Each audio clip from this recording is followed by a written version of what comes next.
RAS, PSI, ईओआरओ जैसी महत्वपूर्ण परीक्षाओं की तैयारी करें विकास सर के मार्गदर्शन में। आज ही डाउनलोड करें सैरमिक अकेडमी ऐप। नमस्कार, मैं अजय कुमार शर्मा और आप देख रहे हैं एजुकेशन नगरी। और अभी मैं मौजूद हूँ कर्मचारी चयन बोर्ड में। दरअसल सीईटी ग्रेजुएशन की अगर बात की जाए तो वो कैंडिडेट हमारे साथ मौजूद है। पहले ये ऑनलाइन प्रक्रिया चली, इसके चलते हुए कई बार सर्वे की दिक्कत आई, तो अब अभ्यर्थी या जो भी है वो यहाँ पहुंचे हैं और मांग कर रहे हैं आलोक राज जी से कि ये अब ऑफलाइन या हमें कुछ और एक्स्ट्रा समय दिया जा सके ताकि हम अपना फॉर्म फिल कर सके। सभी वो कैंडिडेट है जिन्होंने अपना फॉर्म नहीं भरा है। क्या पूरी समस्या थी, उन सभी पर बात करते हैं और क्या मुद्दा था आपका वो बताइए। सर, लास्ट टाइम पे क्या है, एक सर्वर की दिक्कत रही जिससे हम क्या अपना फॉर्म भर नहीं पाए हम तो।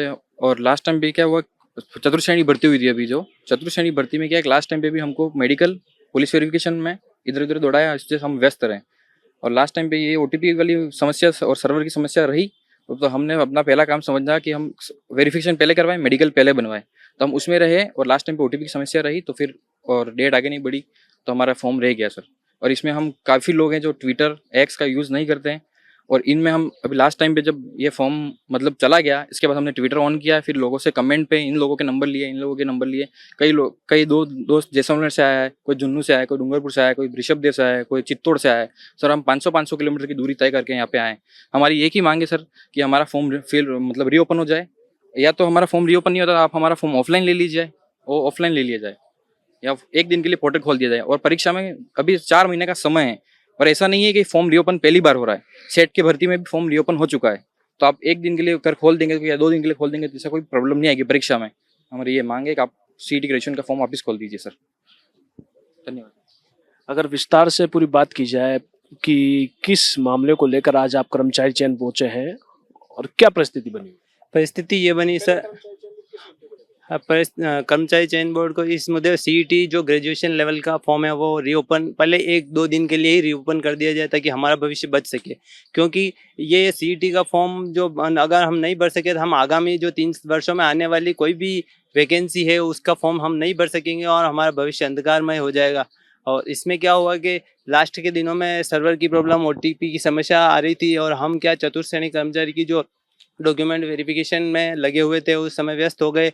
और लास्ट के दो दिनों में जब हम फॉर्म भरने गए तो कभी सर्वर प्रॉब्लम आ रही, कभी कोई ओटीपी की समस्या आ रही, तो इस प्रकार से हमारा फॉर्म सबमिट नहीं हो पाया। तो हम आलोक राज्य से हम हाथ जोड़कर यही विनती करते हैं कि हम बहुत दूर दूर से आए हैं, 500 किलोमीटर दूर से आए हैं, और हमारी आपसे हाथ जोड़कर विनती है कि इस फॉर्म को रीओपन कर दिया जाए 1-2 दिन के लिए ताकि हम फॉर्म सबमिट कर सके और हमारा भविष्य अंधकारमय होने से बच सके। जैसे कि आपने ये कहा कि 1-2 दिन हम अपने चतुर्श्रेणी में लगे हुए थे, बाद में 1-2 दिन बाद हमने ट्राई किया तो नहीं हो पाया सर्वे की वजह से।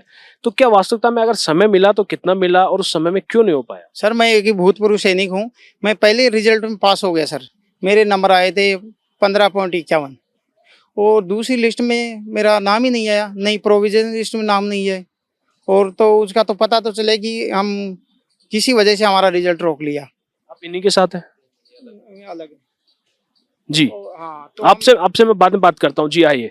सीईटी की अगर हम बात करें, मुख्यतः मेरा सवाल यही था सर। सीईटी की अगर हम बात करें तो क्या किन कारणों से इसे मामले को अटका हुआ है कि जो मामला है कि वास्तविकता में कि जो समय था वो समय में आप 2 दिन ही आप लास्ट रह पाया, चतुर्श्रेणी के चलते पाए, और 2 दिन में भी सर्वे की दिक्कत रही।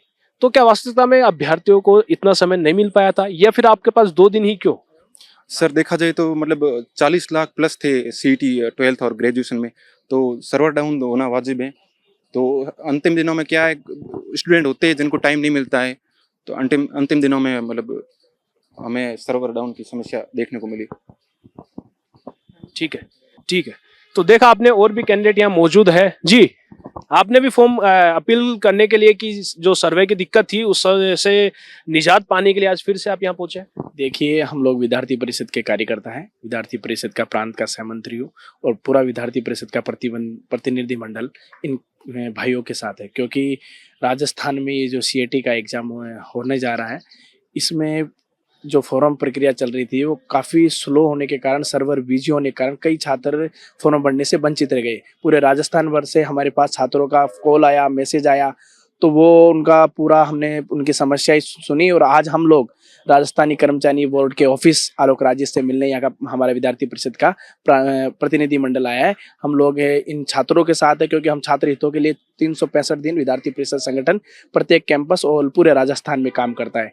तो हम इनकी मांगों के लिए आलोक राज्य से मिलने आए, उन्होंने समय दिया है, उनसे मिलके ही पता लगेगा कि डेट बढ़ेगी कि या नहीं बढ़ेगी। अगर डेट नहीं बढ़ेगी तो हम विद्यार्थियों के साथ है। आने वाले समय में अगर डेट का हमें आश्वासन नहीं दिया जाता है तो हम आंदोलन करेंगे। लगातार आप लोग अपनी मांग रख रहे हैं, लेकिन आलोक राज जी ने कहा है जो समय अवधि थी उसी समय अवधि पे होना है। अब किन उम्मीदों से आप यहाँ बात कर सकते हैं और क्या उम्मीद आपको आलोक राज जी से अभी तक मिली? आलोक राज जी से हमें एक ही मतलब आलोक राज जी हमेशा छात्र हितैषी रहे हैं, छात्र हितैषी फैसला लिया उन्होंने हमेशा हर कदम पे। हम यही उनसे मतलब आगे भी यही कामना करते हैं कि वो इस मतलब विद्यार्थियों के साथ न्याय करेंगे, मतलब एक जिद प्रकृति के लिए नहीं रहेंगे। मतलब जिद भी एक सकारात्मक जिद होनी चाहिए, उसका रिजल्ट भी अच्छा मिले, क्योंकि इसमें कई युवा 30-30 साल 35-35 साल के हैं। कितने इसमें अभ्यर्थी प्रभावित हुए? सर लाखों विद्यार्थी हैं, बहुत प्रभावित हुए हैं। मतलब आपने अभी सुना होगा कि इन्होंने बोला 50 विद्यार्थियों को हम कल भगा चुके हैं, परसों भगा चुके हैं। मतलब ये मतलब जो टुकड़ा टुकड़ा मारा है वो भगा ही रहे हैं। मतलब हमको मतलब माध्यम ही नहीं मिल रहा है अपनी बात रखने का। आपके चैनल से हम यही आपके चैनल के माध्यम से हम बोलना चाहेंगे कि जितने भी विद्यार्थी सब आए और बोलें। और अब फॉर्म रीओपन होना चाहिए सर, एक दिन के लिए, भले एक दिन के लिए पोर्टल खोल दें या 2 दिन के लिए खोल दें, क्योंकि परीक्षा में काफी समय है, 4 महीने 5 महीने, इससे परीक्षा तिथि पे कोई प्रभाव भी नहीं पड़ेगा।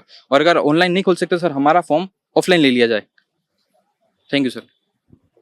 देखा आपने कि सीटी के कैंडिडेट थे और यहाँ पे आज आलोक राज जी से मुलाकात करने पहुंचे। जी, आप क्या कहना चाहेंगे? मैं ये कहना चाह रहा हूँ कि ये एक छात्र हितैषी कदम होगा अगर आलोक राज जी अगर फॉर्म को रीओपन कर देते हैं। अगर ये अगर फॉर्म रीओपन नहीं हुआ तो अगले 3 वर्षों के लिए हम कोई परीक्षा नहीं दे पाएंगे, उससे हमारा भविष्य अंधकारमय हो जाएगा और हम हमारी उम्र भी निकलती जा रही है, तो हम एक उम्र के बाद एग्जाम भी नहीं दे सकते।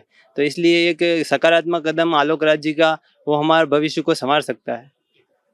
तो देखा आपने सीईटी ग्रेजुएशन के ये कैंडिडेट थे, ग्रेजुएट के कैंडिडेट थे। और दरअसल अगर बात की जाए तो इन सभी की मांग ये है कि आलोक राज जी से मुलाकात करेंगे और अपनी मांग रखेंगे कि किसी भी सूरत में ये जो इनका समय निकल चुका है उसे रीओपन कर दिया जाए या ऑफलाइन इनसे अपना फॉर्म भरवा लिया जाए। लेकिन आलोक राज जी ने फिलहाल तक अभी तक यही कहा है कि जो समय अवधि थी उसी समय अवधि पर इसे पूरा करना होगा। अब देखना है जिस तरह अलग अलग संख्या यहाँ कर्मचारी चयन बोर्ड पहुंच रही है तो क्या वास्तविकता में आलोक राज जी इस मामले में संज्ञान पर उतरते हैं या देखते हैं, या वास्तविकता में इसे ऑफलाइन या वापस रीओपन किया जाता है। लेकिन देखा जा सके तो सर्वर प्रॉब्लम चलते हुए कई अभ्यर्थी इससे प्रभावित हुए और ये सर्वर की वजह से काफी संख्या इसमें शामिल नहीं हो पाई। अब देखना है कि वास्तविकता में कर्मचारी चयन बोर्ड द्वारा ये अभ्यर्थियों के हित में फैसला लिया जाता है या फिर जो समय अवधि निर्धारित कर दी गई थी उसी समय अवधि पर सब कुछ होने वाला है। फिलहाल बने रहिए एजुकेशन न्यूज़ में। नमस्कार।